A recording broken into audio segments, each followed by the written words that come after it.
merong isang nangyari sa lumang chapel ng Fort William McKinley noon. Kung natandaan ko mabuti, ang lumang chapel na yun ay sawali ang tingling at ang bubong ay sirang-sirang yero.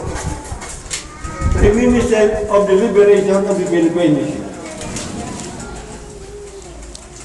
May isang mama na estudyante ng batas.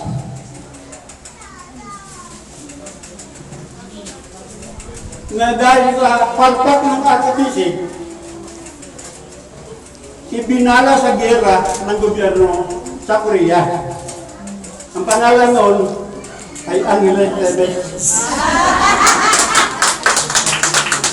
Kadarating lang noon dahil sa Korea, nung itinangan niya ang isang nursing intern ng Chinese General Hospital para iharap kay Father Valdez doon sa lumang chapel ng Fort William McKinley para magsumpaan. Yun ang unang sumpa na ngayon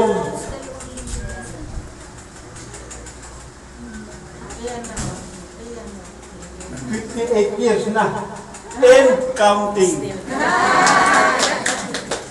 Kaya ako labis nagpapasalamat sapagkat kumbaga sa bangkero kaming dalawa magtawa. Yung aking itinangay na interna ng Chinese General Hospital, ang pangalan ay Felicitas Nicolas ng Bulacan. Tinangay ko. Sinunggaban ko sa liig. Iniharap ko si Father Valdez. Simalangit daw ang kaluluwa niya. Dahil imbes na magkumpisal kami, inimbes na gihan kami. Sapagkat nagpunta kami doon, kaming dalawa lang at saka dalawang testigo. Magpapakitaan kami. Alam nyo na, kabo lang naman ang Angeles eh. Pumunta doon sa military chapel, pakasikitan. Anyway, para kaming bangkero noon, di kami manager ng bangko.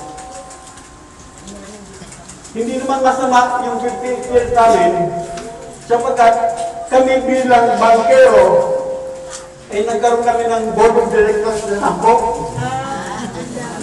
Sampo ang naging board of directors namin. Kasamaan palad, yung dalawa ay nagpakita ng